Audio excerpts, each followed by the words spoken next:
Welcome back everyone. नमस्ते सभी को। हमारी नई सीरीज़ घटस्थ योगा श्रृंखला में आज हम जानेंगे मन, बुद्धि, चित्त, अहंकार और शून्य अवस्था के बारे में।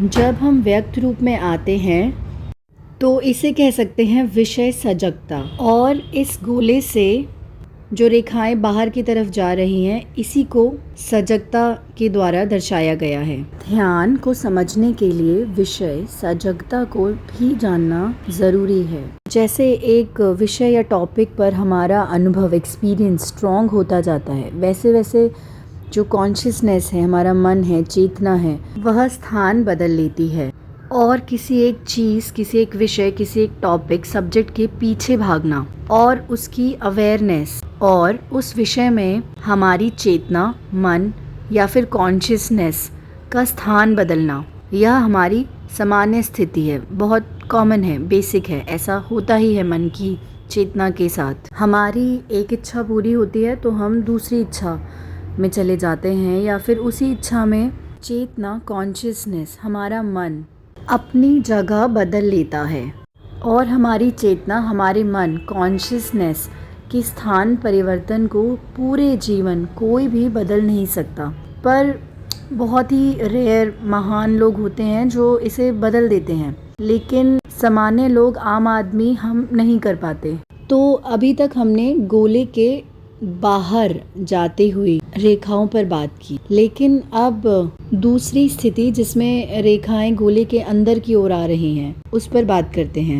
और यह याद रखिएगा कि गोला हम चेतना, मन या कॉन्शियसनेस को ले रहे हैं। यहाँ पर सब कुछ सेम है, बस इतना ही अंतर है कि जो हमारी विषय सजगता है वह बाहरी विषयों से हटाकर अंतर्मुखी विषयों पर हम लेकर जा रहे हैं, और इसी को प्रत्याहार की प्रारंभिक अवस्था भी मानते हैं। अभी भी हमने मन के क्षेत्र में प्रवेश नहीं किया है। एरोज अंदर की तरफ हो गए हैं, लेकिन स्थान वही है, उसी जगह पर हैं। तो यहाँ पर थोड़ी समझ बढ़ी कि प्रत्याहार में मन अंतर्मुखी नहीं होता। प्रत्याहार में मन बाहरी विषयों से हटकर आंतरिक विषयों में लग जाता है। प्रत्याहार में मन, कॉन्शियसनेस और हमारी चेतना अंदर की ओर जा रही है और धारणा में अंदर प्रवेश करती है। और यहाँ पर एक कॉन्फ्लिक्ट उठता है कि धारणा के अभ्यास को हम ध्यान माने या कोई एक स्थिति माने। लेकिन जब हम चेतना, मन, कॉन्शियसनेस के अंदर की स्थितियाँ देखते हैं तो जो ये कॉन्फ्लिक्ट है ये समाप्त हो जाता है। और जब हम चेतना में, कॉन्शियसनेस में, हमारे मन में और भी ज़्यादा अधिक गहराई में जाते जाते हैं तब वह ध्यान की स्थिति कहलाने लगती है। तो अभी तक हमने चेतना, मन, कॉन्शियसनेस के एरिया से बाहर की तरफ जाते हुए अपनी अवेयरनेस को समझने की कोशिश की और अंदर की ओर आते हुए भी अवेयरनेस को समझने की कोशिश की। अब हम अंदर की ओर नहीं और अंदर जा रहे हैं अपने मन, कॉन्शियसनेस, चेतना के।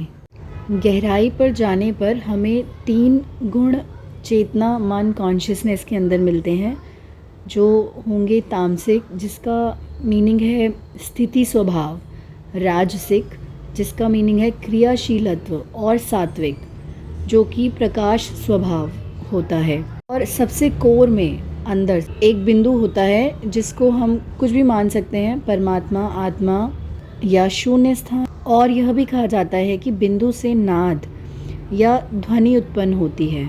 यह बिंदु ब्रह्माव्यक्त चेतना का बेस है। वेदों में इसी बिंदु को परमात्मा से संबोधित किया गया है, क्योंकि माना गया है कि हम सबकी उत्पत्ति का केंद्र वही है और अंत में इसी बिंदु में समाहित होना है, और वहाँ ध्वनि उत्पन्न होती है जिसको अनहद नाद, परानाद कहते हैं।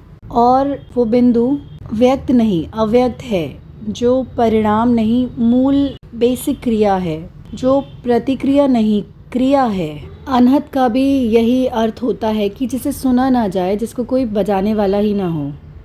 क्योंकि हम किसी ध्वनि को सुनते हैं तो उसके लिए गुणों और करण का होना आवश्यक है। और जैसे जैसे हम कॉन्शियसनेस, मन, चेतना के अंदर ध्यान की स्थिति में प्रवेश करते हैं, वैसे वैसे विभिन्न सीमाओं से गुजरते हैं, क्योंकि पहली ही बार में शून्यावस्था को नहीं प्राप्त करते।